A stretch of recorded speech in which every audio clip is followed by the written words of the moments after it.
नमस्कार दोस्तों, the learner point में आप सभी का स्वागत है। दोस्तों, आज अपन चर्चा करेंगे कि जो दीनदयाल पब्लिकेशन की बुक है, इसके बारे में बहुत सारे लोग पूछ रहे थे कि भैया इस बुक को किस तरीके से कंप्लीट किया जाए, क्या इसमें छोड़ें, क्या पढ़ें। ये बहुत बड़ी किताब है, कैसे इसको पूरा करें। तो देखिए दोस्तों, जिस तरीके से हम इस किताब को कंप्लीट कर रहे हैं वही तरीका मैं आपको बताऊँगा।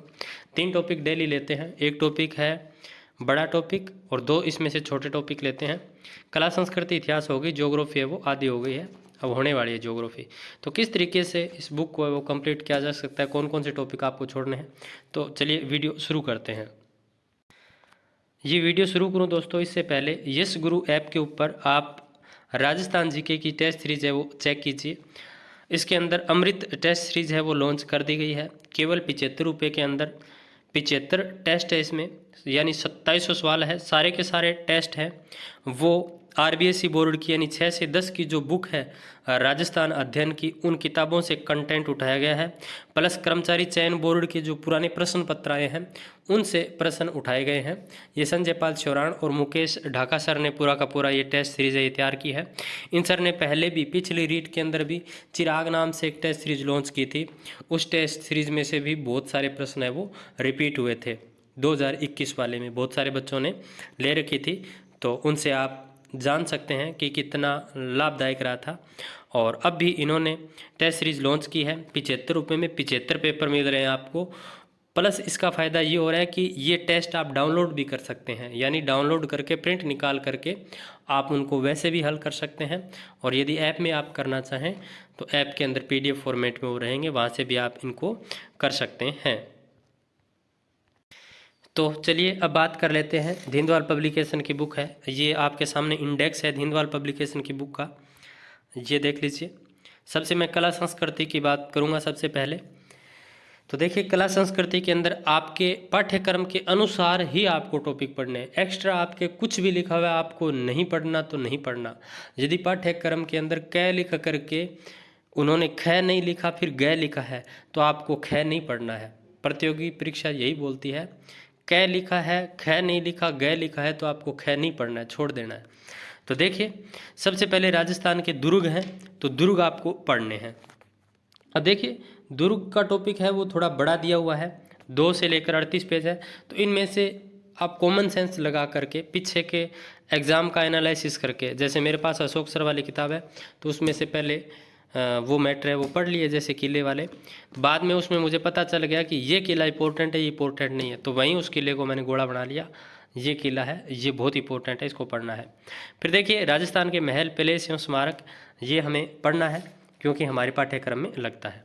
फिर देखिए, राजस्थान की हवेलियाँ हैं, ये हमें पढ़नी है।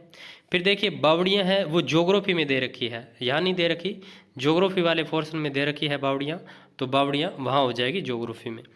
फिर देखिए, राजस्थान की छतरियाँ हमें पढ़नी है। फिर देखिए, राजस्थान के लोक देवता हमें पढ़ने हैं। अब राजस्थान के लोक देवता है, तो राजस्थान के लोक देवता है, इनको भी आपको किस तरीके से पढ़ना है, पहले आपको पीछे के एग्ज़ाम के प्रश्न देखने हैं। प्रश्न देखने के बाद आपको पता चल जाएगा कि ये लोक देवता ये हमें पढ़ने हैं। जैसे मैं आपको बताऊं, सबसे ज़्यादा प्रश्न है वो रामदेव जी से, तेजा जी से, और इसके अलावा गोगा जी से। इन लोक देवताओं से सबसे ज़्यादा प्रश्न है वो बार बार पूछे गए हैं। बाकी लोक देवताओं से थोड़े थोड़े प्रश्न है वो पूछे गए हैं। तो आपको एग्ज़ाम दृष्टि के अनुसार पूरा का पूरा देख लेना है कि एग्ज़ाम दृष्टि क्या बोलती है। चलिए आपको एक बार वो भी दिखाता हूँ मैं। जैसे तेजा जी मैंने पढ़ा, ठीक है, तो तेजा जी से संबंधित जो जो प्रश्न आए थे वो यहीं मैंने ऐड कर दिए। जैसे लाछा गुजरी, धोलियावीर, पर्वत सरमेला, खड़नाल, पूजा स्थान थान, पुजारी घोड़ला, बांसी दुगारी बूंदी, सर्वाधिक महत्वपूर्ण, गायों की रक्षा के लिए प्राण। ये मेरे समझ में आ जाएगा कि इस तरीके से यहाँ प्रश्न आए थे। हर किसी को समझ में नहीं आएगा, पर ये 8-9 इस तरीके से तेजा जी के संबंध में प्रश्न है वो पूछे गए थे। तो अब आपके समझ में आ गया कि लोक देवता है उनको आपको किस तरीके से तैयार करना है। यानी पहले आप पीछे के पेपर देखो, पेपर देखते ही आप पढ़ोगे ना इस किताब में तो आपको पता चल जाएगा, अपने आप पता चल जाता है मुझे क्या पढ़ना है क्या छोड़ना है। फिर देखिए, राजस्थान के संप्रदाय एवं संत, तो देखिए अपने पाठ्यक्रम में लाइन ये लिखी हुई है, राजस्थान के धार्मिक आंदोलन, प्रमुख संत एवं लोक देवता। तो यहाँ मैंने जो संप्रदाय थे उनको लाइटली लिया और संत पढ़ गया मैं। वो आपकी मर्जी, आप संप्रदाय पढ़ो तो पढ़ो, बाकी पाठ्यक्रम में संप्रदाय की लाइन नहीं लिखी हुई। राजस्थान के धार्मिक आंदोलन, पाठ्यक्रम में हमारे सीधी ये लाइन लिखी हुई है कि राजस्थान के धार्मिक आंदोलन प्रमुख संत एवं लोक देवता। अब देखिए इस किताब में से अब कोई पढ़ना चाहे तो पढ़ सकता है, मैं मना नहीं कर रहा, पर मैं वो बता रहा हूँ जो मैंने किया है। फिर देखिए राजस्थान के मेले एवं त्यौहार हमारे लगते हैं, राजस्थान में चित्रकलाएँ हमारे लगती है, राजस्थान की हस्तकला लगती है, लोक नृत्य लगते हैं, लोक नाट्य लगते हैं, लोक गीत लगते हैं, गायन शैली हमारे नहीं है, लोक वाद्य यंत्र नहीं है। मैं तो वो चीज़ नहीं पढ़ता, सीधी सी बात है, जो हमारे पाठ्यक्रम में नहीं है।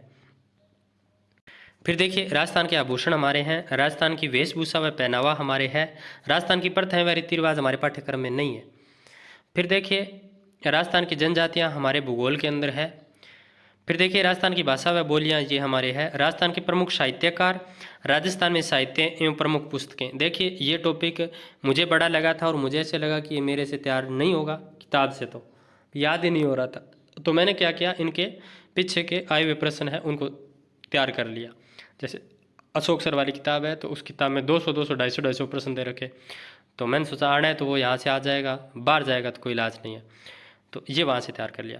फिर देखिए राजस्थान की साहित्य एवं सांस्कृतिक संस्थाएं और राजस्थान की शब्दावली। देखिए राजस्थान की शब्दावली हमारे पाठ्यक्रम में नहीं है, राजस्थान की साहित्य एवं सांस्कृतिक संस्थाएं ये भी मुझे पाठ्यक्रम में तो नहीं मिली, बाकी 1 पेज की है, यदि आप पढ़ना चाहें तो पढ़ सकते हैं।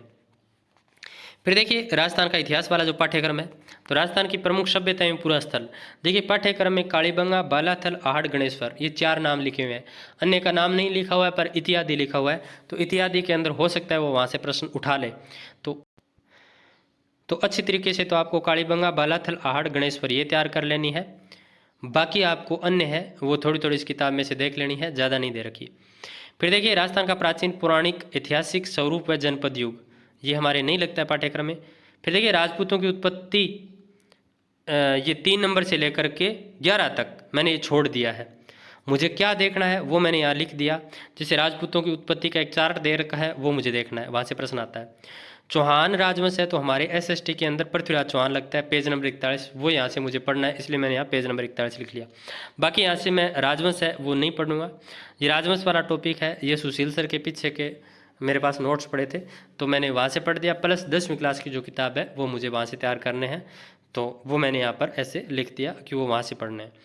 फिर देखिए राजस्थान की महत्वपूर्ण ऐतिहासिक घटनाएं ये यहाँ से देखनी है, राजस्थान के प्रमुख ऐतिहासिक स्थल यहाँ से देखने हैं, राजस्थान में मध्य मंडल एवं स्वतंत्रता आंदोलन, राजस्थान का एकीकरण, राजस्थान के प्रमुख ऐतिहासिक व्यक्तित्व एवं स्वतंत्रता सेनानी, राजस्थान के इतिहास की प्रसिद्ध महिला ये यहाँ से देखना है।